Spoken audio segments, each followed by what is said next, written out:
रतनपुर गांव में भोला नाम का एक गरीब किसान रहता है।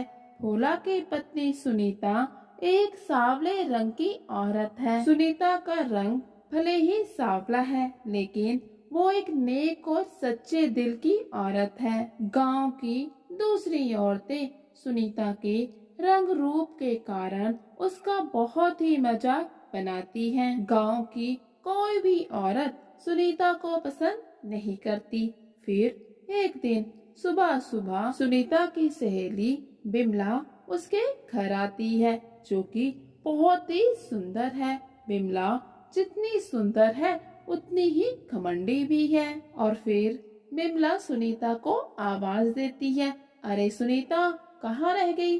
क्या आज तुम्हें तालाब पर पानी भरने के लिए नहीं जाना? इतने में सुनीता भी अपने हाथ में मटकी पकड़े बाहर आ जाती है और कहती है, अरे बहन, क्यों नहीं जाना? मेरे घर में बिल्कुल भी पानी नहीं है। चलो जल्दी करो, जल्दी से तालाब से पानी भरकर ले आते हैं, नहीं तो गांव की दूसरी औरतें भी तालाब पर पानी भरने आ जाएंगी और फिर से मेरे कुरूप होने पर मुझ पर हंसेंगी। तो इस पर बिमला कहती है, हाँ सुनीता, हो तो तुम बहुत ही कुरूप। अगर तुम्हें कोई छोटा बच्चा देख ले तो डर जाए। बिमला हंसते हुए सुनीता का मजाक बनाती है। और फिर जब दोनों सहेलियां नदी से पानी भरकर वापस आ रही होती हैं, तो उन्हें रास्ते में एक गरीब आदमी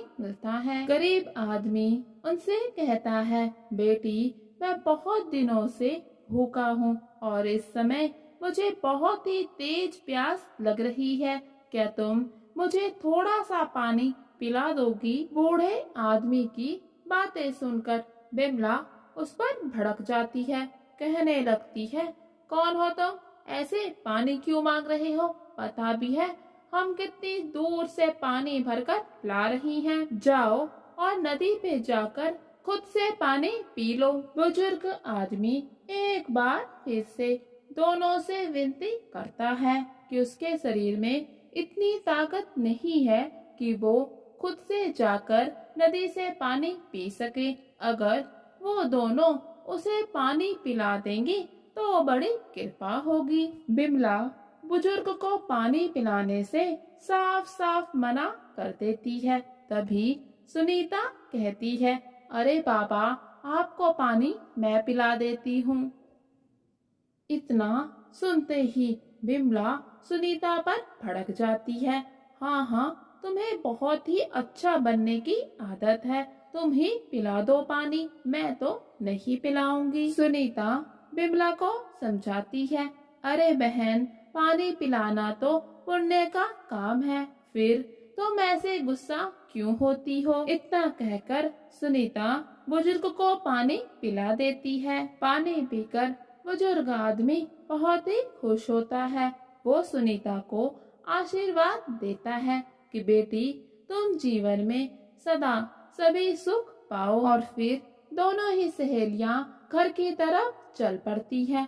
चलते चलते रास्ते में दोनों की नजर एक सोने के घड़े पर पड़ती है, जिसे देखते ही बिमला कहती है, अरे सुनीता, देखो तो जरा, ये चमकती हुई चीज क्या है? लेकिन सुनीता कहती है, अरे बहन, रहने दो, वैसे भी रात होने वाली है, ना जाने ये चमकती चीज क्या होगी। बिमला सुनीता को धुतकारती है और कहती है, एक तो तुम बदसूरत हो, दूसरा मंद बुद्धि भी हो, हटो यहाँ से और मुझे देखने दो कि ये चमकती चीज आखिर क्या है। बिमला जैसे ही पास जाकर देखती है तो पाती है कि घड़ा सोने के सिक्कों और गहनों से भरा पड़ा है। जिसके बाद सुनीता कहती है, चलो बिमला, हमें घर चलना चाहिए, ना जाने इस घने जंगल में ये सोने के आभूषण से भरा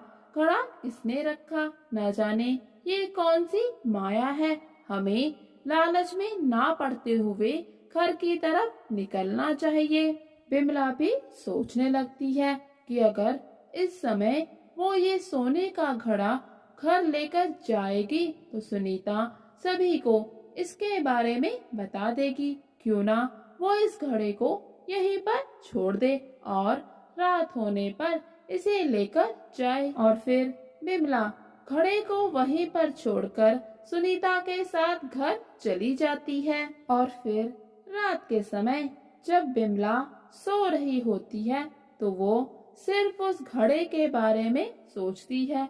सोचने लगती है कि काश वो घड़ा उसी समय ले आती तो उससे उसकी गरीबी हमेशा के लिए दूर हो जाती।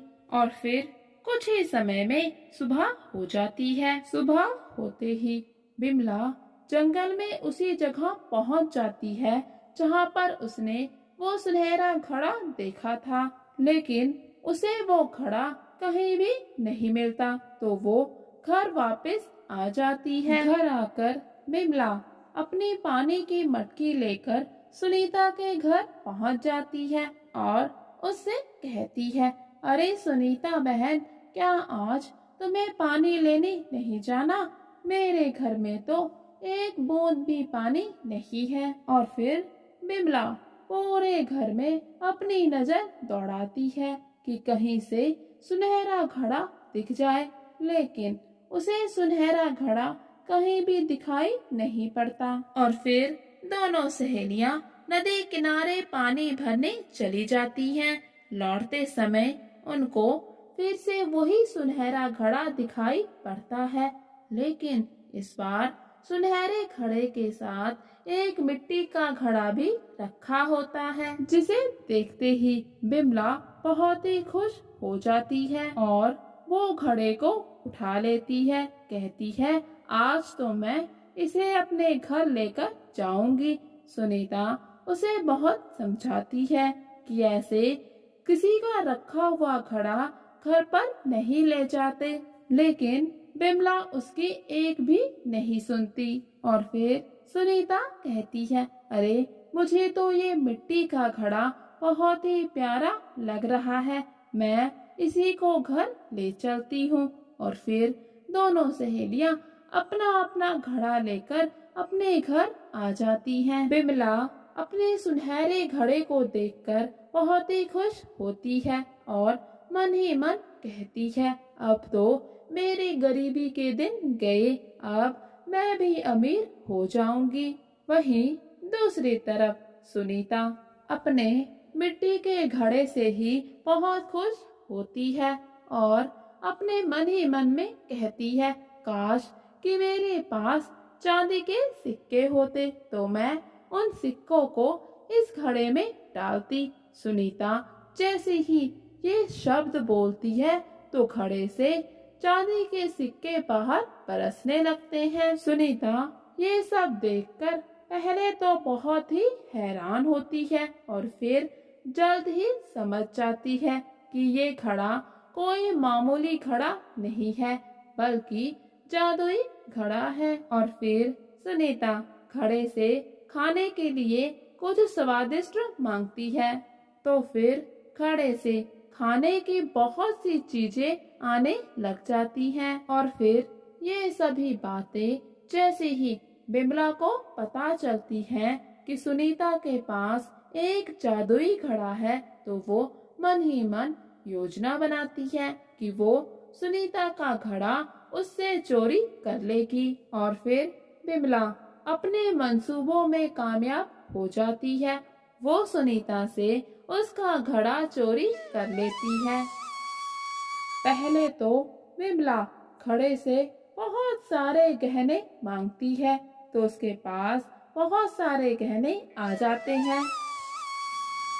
और फिर बिमला जादुई घड़े से कहती है कि मैं इन गहनों को पहनकर बहुत ही खूबसूरत लग रही हूँ और आप मुझे और भी ज्यादा खूबसूरत बना दीजिए।